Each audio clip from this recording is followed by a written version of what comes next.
हमारे साथ मौजूद हैं अदनान साहब माशाल्लाह से सोशल मीडिया इन्फ्लुएंसर भी हैं और बड़ा उस पर भी काम करें, प्लस प्रॉपर्टी के मामलों में भी डील करते हैं। और फिर हमारे साथ हैं सूफी इमदाद सोमरो साहब, माशाल्लाह से बड़े जाने माने लॉयर हैं और काफ़ी अहम मामलों पर नज़र रखते हैं। तो अदनान साहब से पहले पूछ लेते ना कि अदनान साहब, इतना मुश्किल क्यों हो गया है किराए का घर लेना और क्या डिमांड्स हो गई हैं मालिक मकान की? भाई जो मैंने पूछा था उसमें कोई मुबालगा आ रही तो नहीं थी बात बड़ी अच्छी आपने करी, क्योंकि हम तो इस फील्ड से राब्ता है हमारा। जब कोई आता है ना मालिक, तो वो कहता है भाई मियाँ बीवी 2 बच्चे, किराया कितना 50,000। अबे मैंने कहा भाई इसके साथ अगर दूसरा भाई शादीशुदा रह ले और उसके भी 2 बच्चों के, नहीं सिर्फ एक फैमिली। मैंने कहा यार वो किस तरह घर चलाएगा भाई? क्या बोले यार आप चाबी दे दें, आपसे नहीं चल रहा। तो बात ये कि हमें भी चुप होना पड़ता है कि इतना जुल्म और सितम हो रहा है उसके ऊपर। और जब हम बोलते हैं यार पुलिस में, तो बोलते हैं यार नहीं कोई और देखो, क्योंकि लाइनें लगी हुई हैं।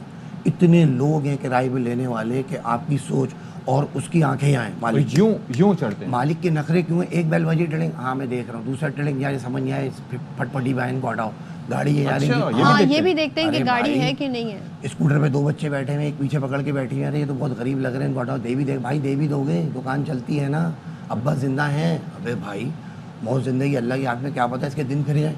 लेकिन लोगों की सोच ऐसी है कि पहले ही उसका नसीब और चमकता हुआ आए, उसके बाद किराए पे मकान होगा। गरीब की इज्जत कहीं नहीं। कौन से ऐसे शोबे हैं जिनका सुनते ही मना कर देते? भाईजान वकील का कोर्ट देख के तो डर जाते हैं लोग, क्योंकि जिस तरह ये शराबत से बैठे हुए, लेकिन जब ये लिखत पे आएंगे ना, तो ये पेन से वो कर देंगे कि पूरी बिल्डिंग हिला दी है इन लोगों ने। तो इनका तो नाम दहशत वाला है। वकील साहब ने घर ले लिया, कोई भी खाली नहीं करा सकता। पुलिस वाले वो अपनी बारी का इंतजार कर रहे हैं। हाँ वो उनकी बारी अभी आने वाली है, क्योंकि वकील साहब को जब मैं ऑफर दूंगा तो फिर वो वकील साहब फिर अपना केस ही पूरा रख देंगे और हम पीछे हो जाएंगे। वकील साहब आप बताइए, बात सच है कि आपकी पावर है? पहले आप तीनों शोबे तीसरा आपने मुझे बताया था, क्या बताया था आपने? पुलिस, वकील और सहाफ़ी जो है। देखिए भाई, जो प्रेस का कार्ड है ना, वो मैंने भी बना के रखा हुआ है माजरत के साथ भाई, कि जब मुझे कोई रोकता है तो मैं निकालता हूँ, उसको दिखाता हूँ, तो बोलते हैं यार वाकई में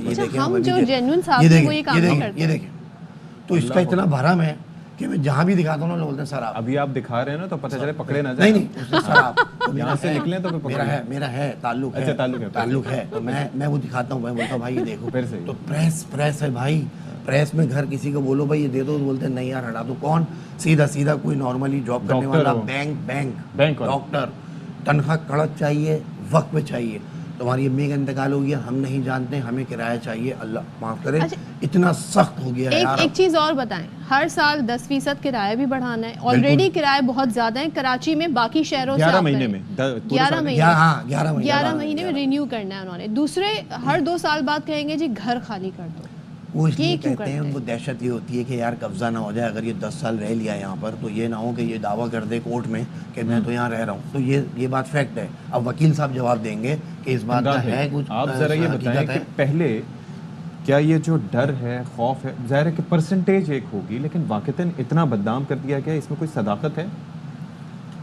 मैं तीनों शोबों के हवाले से पहले तो आपको एक चीज़ देखनी चाहिए कि जो मार्केट में लैंडलॉर्ड है, ओवर पॉपुलेशन की वजह से लोग ज़्यादा हैं, घर कम बन रहे हैं। तो डिमांड एंड सप्लाई का एक रूल है, जहाँ भी डिमांड ज़्यादा होगी तो चीज़ें ऑटोमेटिकली आपकी चॉइस के मुताबिक जाएंगी। हाँ। दूसरी बात है कि लॉ, हम लॉ की बात ही नहीं कर रहे। Law is very much clear. कानून कहता है किसी के साथ भी डिस्क्रिमिनेशन नहीं होनी चाहिए। अगर होती है, कोर्ट इज़ ओपन। दूसरा एक है ना, जब एक चीज़ के अंदर, उसके अंदर जो वो कहते हैं राइट्स ऑफ एडमिशन, यानी कि उसकी मर्जी है, वो किसी को नहीं दे रहा। घर मालिक है, वो कह रहे हैं मेरी मर्जी है, मैं इस बंदे को नहीं दे रहा, ये तो मेरी अपनी चॉइसेस पे लॉ कैसे उसको वो फोर्स कर? देखो, एक प्रॉब्लम ये है कि मैं सिर्फ इस बुनियाद पे ना दिया जाए मुझे घर के, मैं वकील हूँ, तो ये तो एपरथाइड हो गया ना, ये तो इनजस्टिस हो गया, अनफेयरनेस हो गया ना। अनफेयरनेस हो गया, ठीक है। प्रॉब्लम ये है कि कहीं आइन क्लियर है।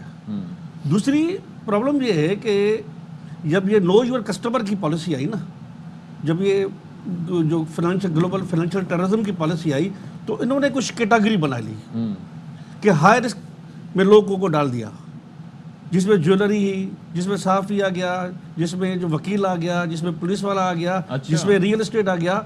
तो ये इन्होंने फिर उसके बेस पे बहुत सारे लोगों ने नेगेटिव लिस्ट बना ली। अच्छा, अनऑफिशियली नेगेटिव लिस्ट बना ली। इन लोगों को फाइनेंस नहीं करना, ठीक है, वो कोई डिक्लेयर कोई नहीं करता। एक लिस्ट बन गई कि यार, दूसरा इनकी इनकम क्या है, सोर्स ऑफ इनकम का भी तो इशू है ना। अब हम क्या करते हैं, हम डॉक्यूमेंट पे जाते नहीं है।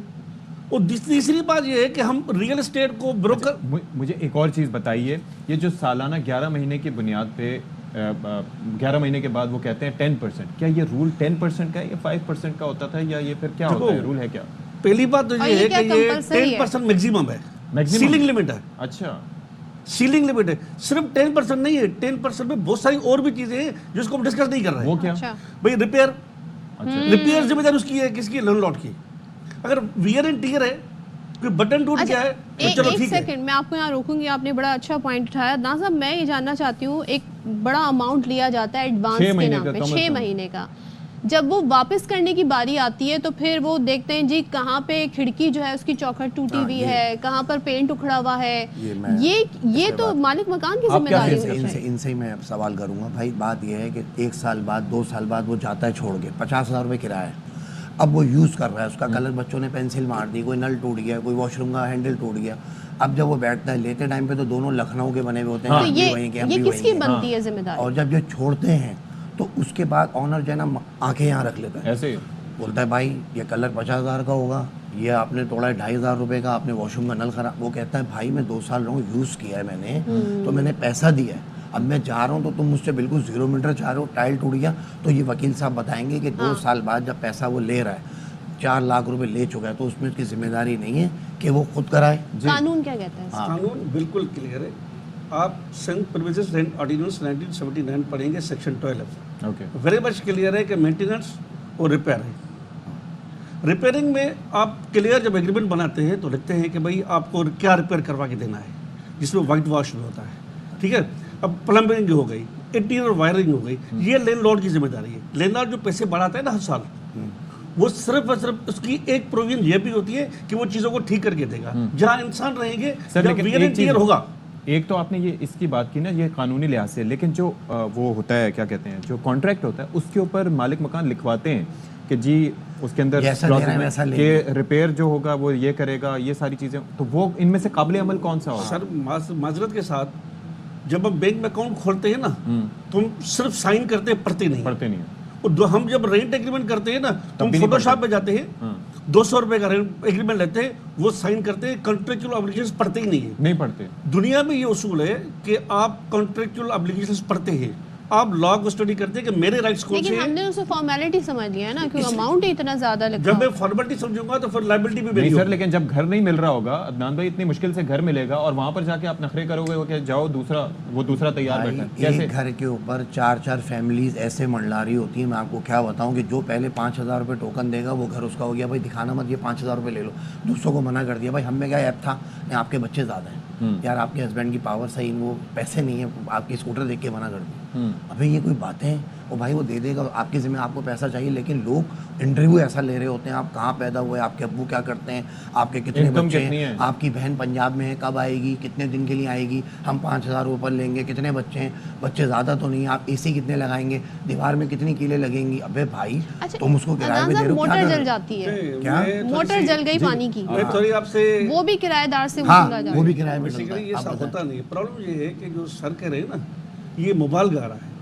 फैक्ट्स ये है कि आप चीज़ों को जब डॉक्यूमेंट नहीं करो, भाई मैं कहता हूँ कि मैंने किराएदार को मीटर दिया, तो बहुत सारे समझदार लोग क्या करते हैं, मीटर रीडिंग नोट कर लेते हैं, बिल्स क्लियर करके देते हैं कि भाई ये एज ऑफ टुडे मैंने आपको बिल दिया, अब जब आप छोड़ के जाएंगे तो ये बिल आप करके देंगे, ये आपकी जिम्मेदारी है। साहब मुझे सिर्फ ये समझा दें, आपने एक तो कानून का तस्करा किया था, अब लेट्स सपोज कि किसी ने या मैंने अगर नहीं पढ़ा, वो कॉन्ट्रैक्ट नहीं पढ़ा और उसके अंदर लिखा हुआ है कि रिपेयर इसने करना है, तो फिर उसकी वैल्यू होगी जो आपने एक्ट या कानून की बात की, या इसकी वैल्यू ज़्यादा होगी? हमें 99% लोग जो रेंट एग्रीमेंट रजिस्टर नहीं करवाते, ना रजिस्टर करवाते ना टेस्ट करवाते, ठीक है, सिर्फ पैसे बचाने के लिए। जब मैं पैसे बचाने के लिए मैंने सारी चीज़ें करूँगा, फिर कहीं ना कहीं तो प्रॉब्लम आएगी ना। कानून ये कहता है कि आपको 12 महीने के बाद होगा तो आपको रजिस्टर कराना पड़ेगा, अगर 11 महीने का है तो आपको रेंट कंट्रोलर के पास अटेस्टेड करवाना पड़ेगा। अच्छा। अब किसी से मुआशरे में इंटरव्यू करवा ले, कितने लोग जाके वहाँ रजिस्टर अटेस्टेड करवाते हैं, कॉपी अपने पास रख लेते हैं, कॉपी किसी से पढ़वा लेते हैं। दूसरा समझदार लोग क्या करते हैं, हर जब भी एग्रीमेंट होता है ना, वो एक स्टेट एजेंट को बीच में बैठा देते हैं, हर 11 महीने के बाद रिन्यू करवाते हैं। बिल्कुल। अब हम क्या करते हैं, लेट फीस आ गई, मैंने नोटिस नहीं दिया, तो फिर इश्यूज ये बड़े बड़े इंपॉर्टेंट पॉइंट्स हैं। चोरी करके लाओ, डाका डाल के लाओ। अदनान साहब और इमदाद सोमरो साहब हमारे साथ मौजूद हैं, उनसे हम बात कर रहे हैं। तो भाई ये आपके साथ भी ये चीज़ें, आप ज़ाहिर है कि प्रॉपर्टी में डील करते हैं तो ये मामलात हैं। बिल्कुल बात बिल्कुल सही है जो मैंने अभी बात इन्होंने आखिरी वालों ने कही कि चोरी करके लाओ, डकैती करके लाओ। मालिकान कहते हैं भाई हमें नहीं पता, हमें पैसा चाहिए। आप जिम्मेदार हैं, आप स्टेट एजेंट हैं, आप लाएंगे, कमीशन हम नहीं देंगे। अच्छा, किराएदार देता कमीशन, ये मैं आपको बता दूं, होता दोनों की तरफ से, लेकिन मालिक बोलता है भाई चाबी वापस दे दो, मैं नहीं दे रहा। अच्छा, कमीशन की भी कोई परसेंटेज तय होती है कि पूरा किराया, एक महीने का किराया 50,000 रुपये स्टेट वाला लेगा। अच्छा, तो वो अगर 50,000 किराया है, अगर है ही, अब नॉर्मल हो चुका है। नाजिराबाद में, नॉर्थ नाजिराबाद में 55, 60, 70 आम है।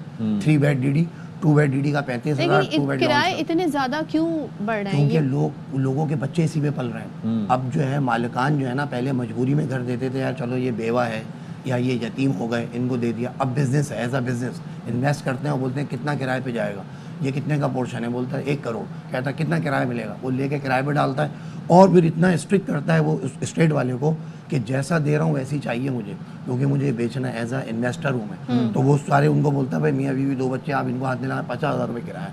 तो ये जुल्म है।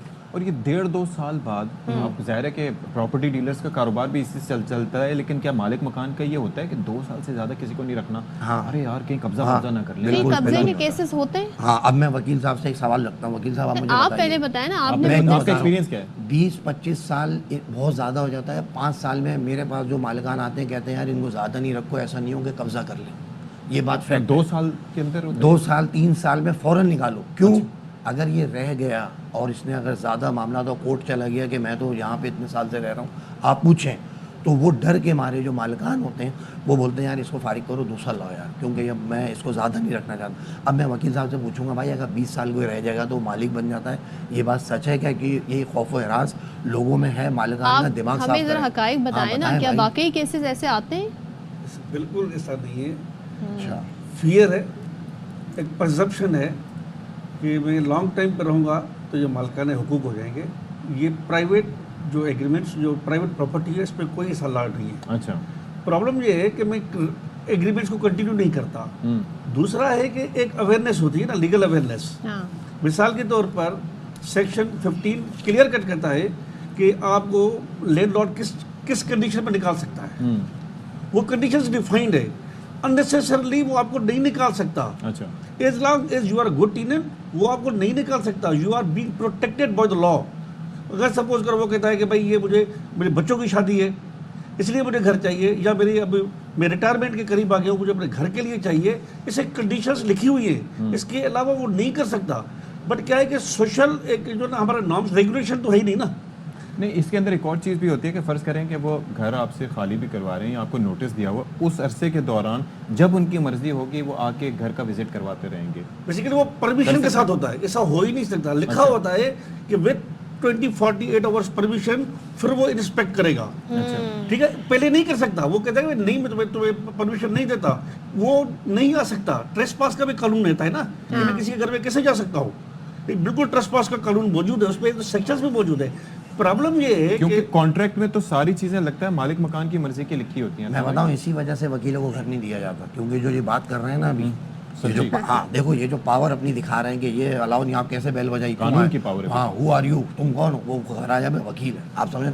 आम आदमी बोलता है भाई बेगम जरा साइड में होना, भाई आ जाओ ये घर है। देखो हम रहे ना फील्ड में, बेगम थोड़ा साइड में होना, वाजो भाई घर देखना है। क्यों?